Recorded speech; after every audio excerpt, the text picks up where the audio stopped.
Hi, and welcome to Forward Ever, Leading in Challenging Times. We talked to some great guests on this program, but I'm not sure there's anybody that's done anything more special for athletes, and especially those in need, than Keri Serota. And she's a co-founder and executive director of Dare2tri. Welcome to our program, Keri. Good morning. Thanks for having me. Tell me about this program, Dare2tri. You're the co-founder of that. What got you involved with Dare2tri? Yeah. I co-founded Dare2tri with two friends of mine, Melissa Stockwell, who's probably the most well-known name out of our organization. Melissa is a Purple Heart recipient, injured veteran, lost her left leg above the knee in Iraq in 2004, and has gone on to compete in multiple Paralympics. She's a bronze medalist from the Rio Paralympics in the sport of triathlon. And Dan and I are avid triathletes ourselves, as well as passionate about getting people with disabilities active. And the three of us came together about 12 years ago now and thought, how do we get more people living with disabilities, amputations, spinal cord injuries, who are blind or visually impaired, whether they were born with their disability or acquired it over their lifetime through disease or injury or illness. We want to get them living healthy, active lives, either just recreationally crossing their first 5K finish line or competing at the highest level in the sport, like the Paralympics. And what we loved about the sport was that one person with a disability could go out into any community that they lived alongside their able-bodied family and friends and participate. A lot of adaptive sports like wheelchair basketball or sled hockey require 9 other people with disabilities in order to participate. And what we loved about triathlon and swimming, biking, and running is that it's really community-based, and you can do it with or without people with disabilities. Well, when you talk about doing it, it takes a group to help make this happen. And your group started 12 years ago. How big is it right now? How many people were you talking about? We have served over 1,000 individuals with disabilities, from kids as young as 4 years old all the way up to, we had a woman who was blind, who was well into her 80s, that just wanted to ride the tandem bike on the lakefront of Chicago every couple days a week. And everything in between, Paralympic medalists and the like. So We have one of our lead Eagle people, Kurt David, is going to be helping an athlete in the Chicago Triathlon. What does it take then to find somebody to do the help? Because Kurt's going to be helping this person swim, bike, and run. And not everybody can go and do something like that. No, absolutely. So athletes who are blind or visually impaired require a sighted guide to do the entire triathlon with them. So during the swim, the guide and the athlete are tethered by a piece of bungee cord. Some individuals do it around the waist, others do it around the upper thigh. It's really the preference. And they're swimming, no more than about 1.5 feet, 2 feet apart from each other. Together, and the guide is sighting, looking at the buoys, looking where the other swimmers are, and is either tugging or pushing on the athlete who's visually impaired to give them, the cues on where they need to be swimming, move left or move right. When they get out of the water, they head into transition. They get their shoes and helmets on, and they head out on a tandem bike. So a bicycle built for two. Your guide is up in the front as the pilot, and the individual who's blind or visually impaired is at the back of the bike, and they're considered the stoker. But both individuals are working just as hard. They're pedaling together. There's no free ride on the back of that bike. And your pilot is really navigating the course, watching out for other riders, ensuring they're not drafting. They hop off the bike when they complete that portion, and then they are tethered to each other for the run as well. And again, some individuals choose a hand tether where they're holding a rope between the two of them.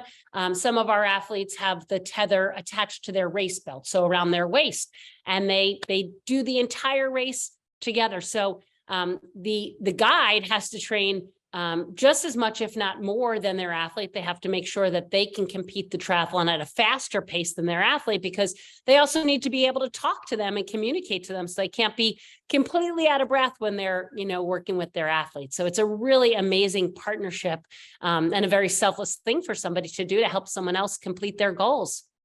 Well, the one thing about it is that you have these individuals that are wanting to compete, having that guide allows them to be able to do that. But you just don't go out and do that one day. There's training involved as well, correct? Absolutely. Yeah. So one of the limiting factors for an individual who's visually impaired is that they rely on another human person and their eyes in order to get all their training in. They may be able to do some swimming in the pool or some running on a treadmill or biking on a stationary bike to get some of their fitness in, but there's nothing that compares to being outdoors and riding. And you really do need to find somebody that's willing to, meet up with you and accommodate your schedule, your paces, and your goals. Talk about Dare2tri. We talked about the triathlon part. You mentioned some other running, some other types of things. What all is included in Dare2tri?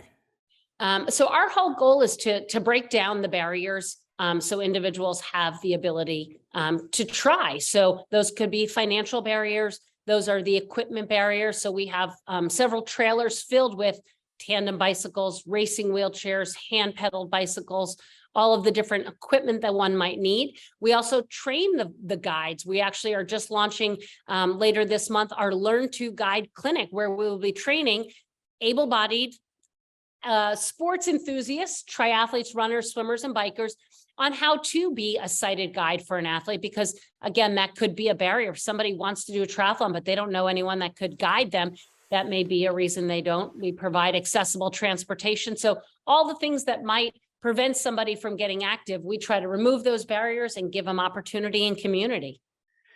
We'll talk about your website in just a minute here, but there's a line. I'm going to read this so I get it right. Crossing the finish line is an extraordinary emotional experience that builds confidence and creates a sense of self-worth that extends to all aspects of life. We believe the finish line is truly just the beginning. Wow, that says a lot. Thank you. Yeah, we think that when somebody sets a goal, works towards it, and crosses that finish line, we know that most of the time that's not their only race. They've caught the bug and they want to figure out what's next. But if it is just a one and done bucket list thing for them, the confidence that they take from that experience really does permeate through the rest of their lives, whether it be job or family or independent living, whatever it may be. It's such an accomplishment, and earning the label of triathlete or marathoner or what have you is a label that they've worked for and that they've earned, as opposed to some of the other labels that go along with having a disability that they just sort of have. What has your experience been like? I assume you've been one of the guides in this? I have, yes. I've gotten to guide athletes in marathons and triathlons. And for me, it's such a powerful experience, knowing that you're out there doing something not for yourself. It has nothing to do with your own time goals or personal goals. It's really about helping that individual achieve their goals and cross the finish line. And so for me, if I go out for a run on my own, I might have an aching knee, or my back is hurting, or I'm not hitting the times that I want to on that day. But when you're out there for somebody else, all of that seems to go away, and you're just kind of solely focused on them and helping them reach their goal. I want to come back and talk about the day of the race when you're doing this, because that has to be something exciting too. And then talk about your website, because there may be people who want to go to that. They know people that want to do what you're talking about. We'll come back in just a second, talk about that. Keri Serota is our guest today. She's co-founder and executive director of Dare2tri. Back after this. The most successful investors are those that can keep their emotions in check and take a longer-term view at what portfolios will be worth 3 to 5 years down the road. I'd say that's the most important in determining what investor outcomes are. Market corrections will continue in the future. We've seen many of them over the years, only to see equity prices rise higher, and that'll be the case in the future. Worth Wealth Management, enhancing lives and strengthening families. Back on Forward Ever, leading in challenging times. We're talking about leading in a race with Dare2tri. And our guest is the co-founder and executive director of Dare2tri, Keri Serota. Keri, thanks for joining us here. Race day. How does that look on race day? We've been talking about you got to have guides, you have to have the athletes there, you have to have I'll say special equipment that goes along with that. And now you're doing a full triathlon in many cases. Sometimes it's just a 5K, but that takes a lot of people to make that happen. What's race day look like? It does. Race day is exciting. A lot of nervous energy, a lot of moving parts, people running in all directions. Oftentimes at a race where Dare2tri has a large presence of athletes, we will bring our trailer. We've got plenty of volunteers that can help unload all of the equipment, make sure that the tires are pumped up and everything is in the transition area, helping the athletes get their race bibs on and making sure that they've got what they need, their wetsuits and their goggles, and, you know, lining up their running sneakers so that when they come in from the swim and get ready to go out on the bike, it's pretty efficient because the clock doesn't stop, right? During the transitions, it continues running. So we provide all of that support. We provide the volunteers that may need to, those guides they've already trained together. They're there on race day. We work with the race directors to inform them of any special needs that our community might have. Accessible porta potties. We usually are the first wave in the swim. There are some races where the swim exit may have stairs. And so we recruit some strong volunteers who don't mind getting wet that can help lift some of our athletes that may be paralyzed and can't walk up those stairs out of the water back into their wheelchairs, and then they're off to get on their hand pedal bicycles.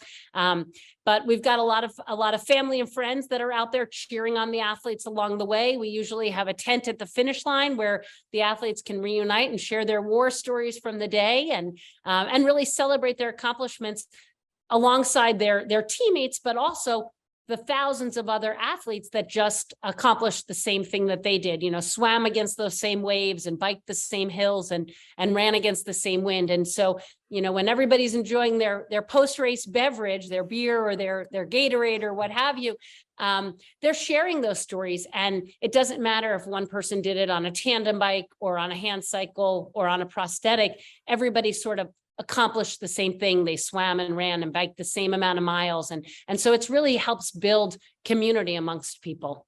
That crossing the finish line you talk about is so important to be able to do that. And by the way, chocolate milk is my favorite post-race thing. That's the best part there. Hey, Yeah. You have a website. You have a website that talks about this, and whether you're interested in maybe being a guide, helping out, volunteering at one of the events, I know there's information on that website that talks about that. Where should people go? What should they look for? What do they see when they go to the website? So they can head to our website. It's Dare, the number 2, and then TRI for triathlon, Dare2tri.org. Lots of information on our website. There's information for those that want to volunteer and get involved, whether they want to be a sighted guide or they just want to help hand out water. We've got volunteer roles for everybody. We have information about upcoming practices. We've got virtual programming, so folks from across the country are welcome to tune in and join. We've got in-person programs. We've got a few different camps every summer that are very popular and really have a national appeal. We've got folks coming in from all over the country participating. We've got a beginner camp. We've got an intermediate camp. We've got a camp specifically for our nation's wounded veterans.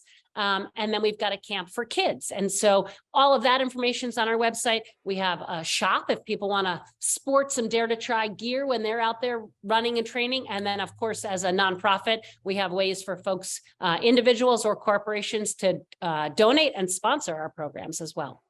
Well, I assume when you talk about donate, it takes dollars to help make this work. You've been after it now for 12 years growing this. So that donation part, whether it be volunteer and donating time or donating resources, can be helpful to your group as well. And so I think it's just great to go to the website and take a look.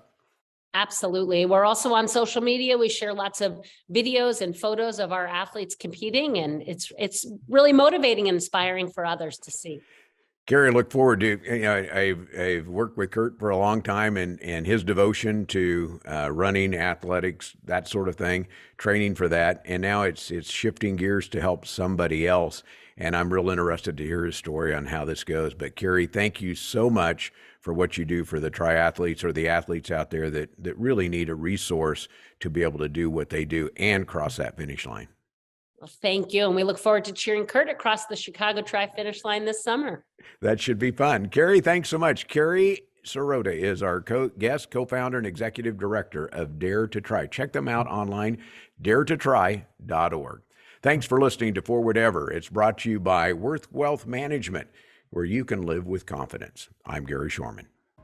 Thanks for joining us for Forward Ever, Leading in Challenging Times, presented by Worth Wealth Management. Join us right here next week for another episode with host Gary Shorman. Until then, remember to move forward ever, backward never.